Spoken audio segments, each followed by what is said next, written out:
حضرت اسید بن حضیر رضی اللہ تعالیٰ عنہ ایک صحابی ہیں جو حضور سے مزاح کر لیا کرتے تھے اور حضور ان سے مزاح کر لیا کرتے تھے، اور آقا کریم علیہ السلام کے پاس کھڑے ہو کر کے وہ ایسی گفتگو کرتے کہ لوگ خوش ہو جاتے۔ آقا کریم کی طبیعت کے اندر سختی نہیں تھی۔ اللہ تعالیٰ فرماتا ہے لو کنت فظا غلیظ القلب لانفضوا من حولک، اے محبوب اگر تو ترش مزاج ہوتا، تیرے ماتھے پہ شکنیں آتی ہوتی تو اتنے لوگ تیرے گرد جمع نہیں ہوتے۔ یہ جو بکل مار کے بیٹھے رہتے نا، کسی سے ہنس کے بولتے بھی نہیں ہیں، یہ ان کا اپنا دین ہے۔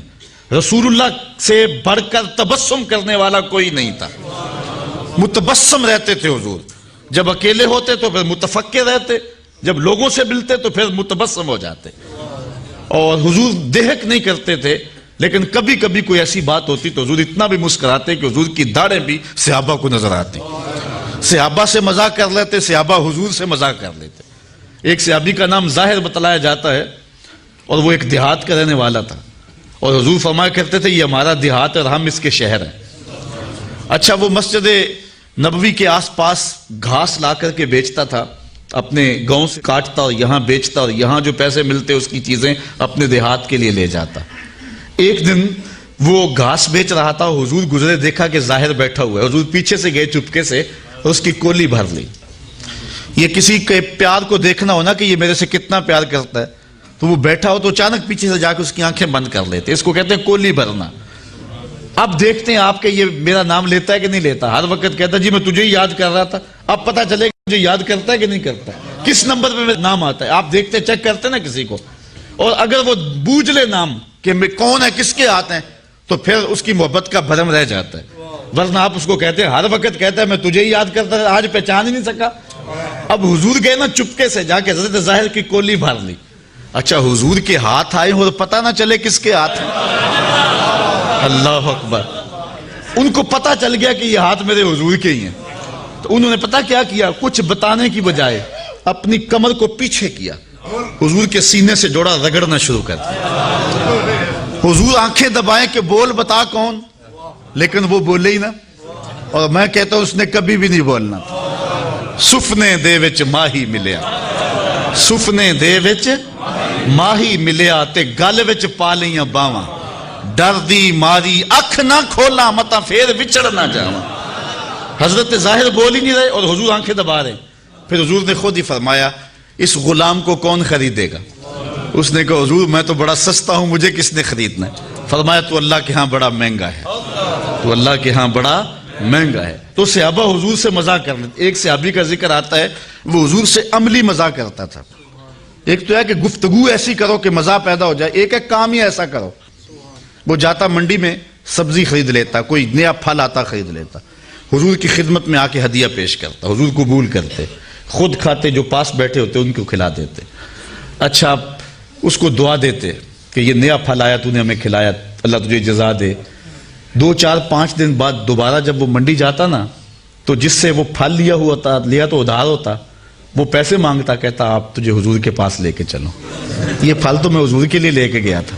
اور پھر اس کو لے کے حضور کے پاس آ جاتا، حضور وہ جو پرسوں پھل نہیں کھایا تھا یہ اس کے پیسے مانگ رہا۔ حضور فرماتے میاں تو نے وہ تحفہ نہیں دیا تھا؟ عرض کرتا غریب آدمی ہوں، تحفہ کیسے دے سکتا تھا، میں نے سوچا سب سے پہلے حضور ہی کھائیں۔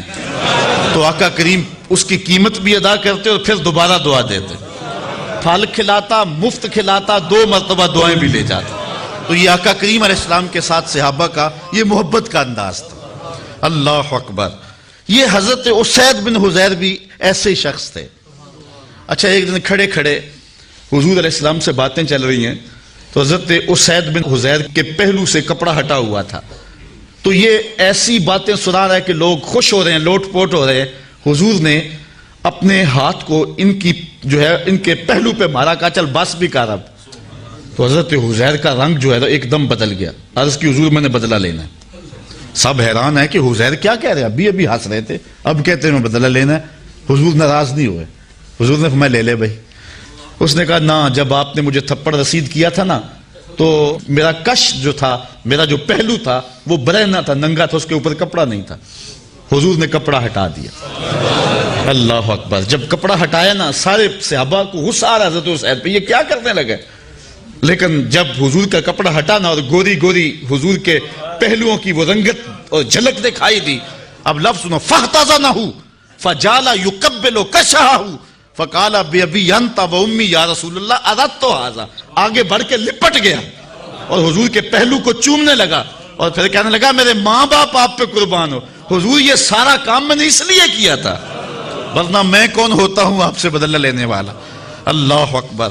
خندق کے موقع پر بھی صحابہ نے حضور علیہ السلام کے مبارک بطن کو دیکھا تھا اور حضور کے بطن پہ بندے ہوئے پتھر بھی انہوں نے دیکھے تھے. اس کے علاوہ بھی کئی ایسے مقامات آئے کہ صحابہ نے حضور کا بطن اقدس بھی دیکھا ہے، حضور کی پشت بھی دیکھی ہے. حضرت محرش بن عبداللہ روایت کرتے ہیں کہ حضور علیہ السلام کو میں نے ایک دن احرام باندھتے ہوئے دیکھا حج کا. تو جب حضور علیہ السلام احرام باندھ رہے تھے تو میں نے حضور کی پشت دیکھ لی. فَنَظَرْتُ إِلَىٰ ظَهْرِهِ كَأَنَّهُ سَبِيكَةُ فِضَّةٌ، ایسا لگتا تھا جس طرح چاندی میں ڈلی ہوئی ہے. اللہ اکبر. حضرت عائشہ سے روایت ہے کان رسول اللہ صلی اللہ علیہ وسلم واسع الظہر، حضور علیہ السلام کی مبارک جو پشت تھی وہ بالکل کشادہ تھی، واضح تھی. حضور کے سینے کے بارے میں حضرت ہند بن نبی حالہ روایت کرتے ہیں، کہتے ہیں کان رسول اللہ صلی اللہ علیہ وسلم عریض الصدر، حضور کا سینہ کشادہ تھا اور اللہ خود کہہ رہا ہے لم نشرح لک صدرک. اللہ اکبر. حضور علیہ السلام کا سینہ جس طرح ظاہراً کشادہ تھا اس طرح حضور کا سینہ باطناً بھی ماناً بھی کشادہ تھا. اور کتنا کشادہ تھا ایک روایت دیکھیں. حضور فرماتے ہیں رأیت ربی عز و جل فی احسن صورہ، میں اللہ کو احسن صورت میں دیکھا. قال فیما یختصم الملأ الاعلی، ارشاد فرمایا کہ یہ فرشتے کس بات پہ بحث کر رہے ہیں. قلت انت عالم، میں نے کہا مالک تو بہتر جانتا ہے. قال فوضع کفہ بین کاتفی، تو اللہ تعالیٰ نے اپنا دست کرم میرے دو کندھوں کے درمیان رکھا. دست کرم، دست قدرت، یہ متشابہات میں سے میرے دو کندھوں کے درمیان رکھا. پھر کیا ہوا؟ فوجدت بردھا بین صدیی، اس کا دست قدرت یہاں آیا، ٹھنڈ میرے سینے میں پڑے. پھر کیا ہوا؟ فعلمت ما فی السماوات و ما فی الارض، پھر زمین آسمان کے اندر جو کچھ تھا سب کچھ میں نے جان لیا. اتنا کشادہ ہو گیا حضور علیہ السلام کا مبارک سینہ.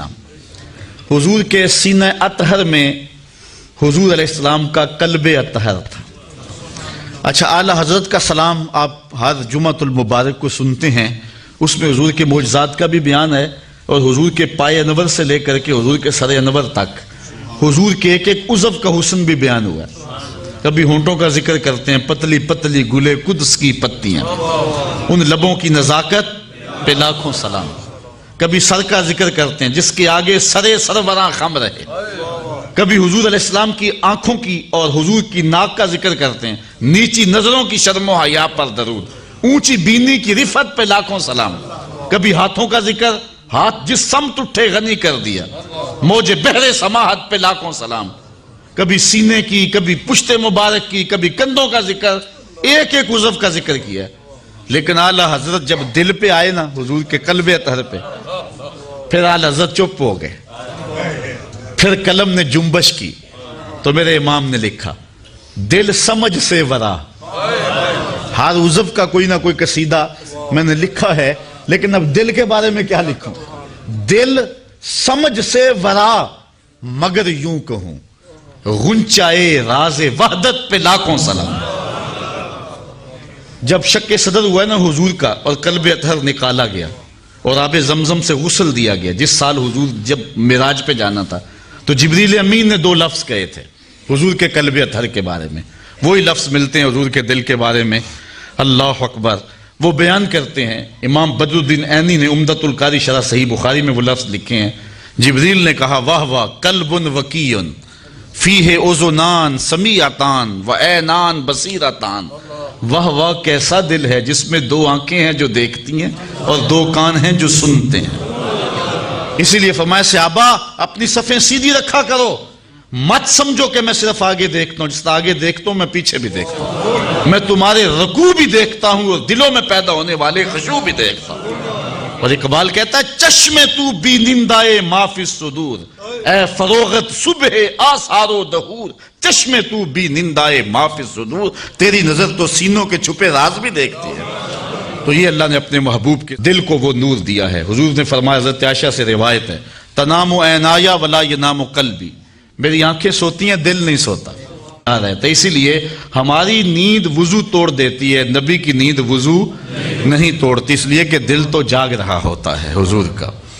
اللہ اکبر۔ حضور کے بازوں کے بارے میں ایک روایت ہے، کان رسول اللہ صلی اللہ علیہ وسلم اشر الذراعین، حضور کے بازوں پہ بال تھے، ابل الازدین والذراعین طویل الزندین، یہ بھی لفظ ہیں۔ اور ایک روایت میں کان رسول اللہ صلی اللہ علیہ وسلم عظیم الساعدین، یہ حضرت ابو ہریرہ سے مروی ہے کہ حضور علیہ السلام کے مبارک بازو عظیم تھے۔ اور اعلی حضرت فرماتے ہیں، جس کو بارے دو عالم کی پرواہ نہیں، ایسے بازو کی قوت پہ لاکھوں سلام۔ حضور نے کنکر پکڑے اور کافروں پہ پھینکے، شاہت الوجوہ اللہم ارعب قلوبہم وزلزل اقدامہم، تو خدا نے کیا کہا، وما رمیتا اذ رمیتا ولکن اللہ رما، اے محبوب یہ جو کنکر تو نے پھینکے، یہ تو نے تو نہیں پھینکے، یہ تو میں نے پھینکے۔ ذرا غور تو کیجئے، لوگ جدائی ڈال رہے ہیں اللہ اس کے رسول میں۔ اللہ کہتا ہے، محبوب یہ جو کنکر تو نے پھینکے ہیں، یہ کنکر جو تو حضور نے پھینکے ہیں نا، پھر کہا تو نے نہیں پھینکے، یہ میں نے پھینکے۔ ذرا غور تو کیجئے اس پہ، یہ جو کنکر تو نے پھینکے، یہ تو نے نہیں پھینکے، یہ میں نے پھینکے۔ وما رمیتا اذ رمیتا ولکن اللہ رما۔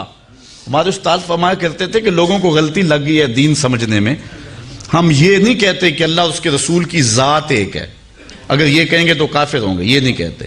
ہم کہتے ہیں ذات ایک نہیں ہے لیکن بات ایک ہی ہے۔ ذاتیں دو ہیں لیکن باتیں دو نہیں، ذات ایک نہیں لیکن بات۔ تو کنکر محبوب نے پھینکے، اللہ فرماتا محبوب یہ میں نے پھینکے۔ اللہ اکبر۔ تو محبوب علیہ الصلوۃ والسلام کے وہ بازو، ان پر ایک حدیث سناؤں۔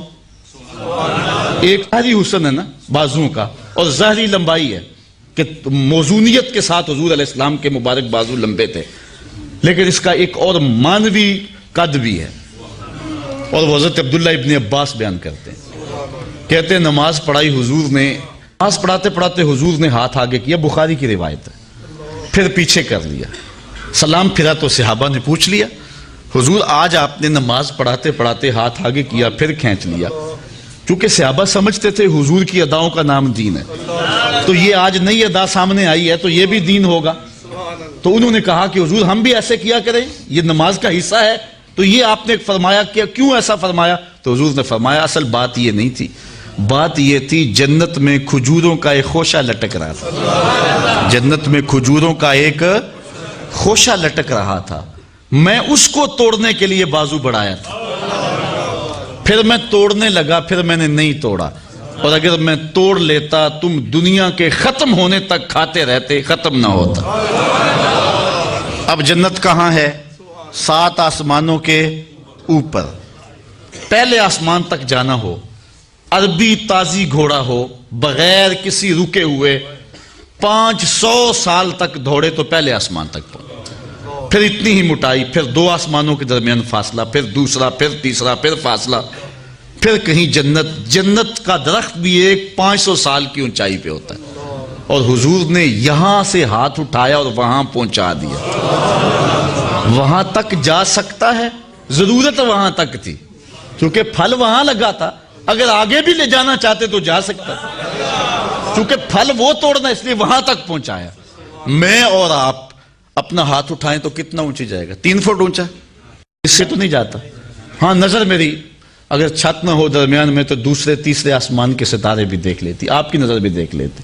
میرا ہاتھ 3 فٹ تک جاتا ہے اور نظر تیسرے آسمان تک جاتی ہے، اور جس کا ہاتھ جنت تک جاتا ہے نگاہیں کہاں تک جاتی ہیں؟ اچھا غور کرو، میں یہاں کھڑے ہو کے دیکھوں تو نظر کہاں تک جاتی ہے؟ آسمان تک، اور محبوب جب عرش پہ کھڑے ہوں گے تو پھر نظر کہاں تک گئی ہوگی؟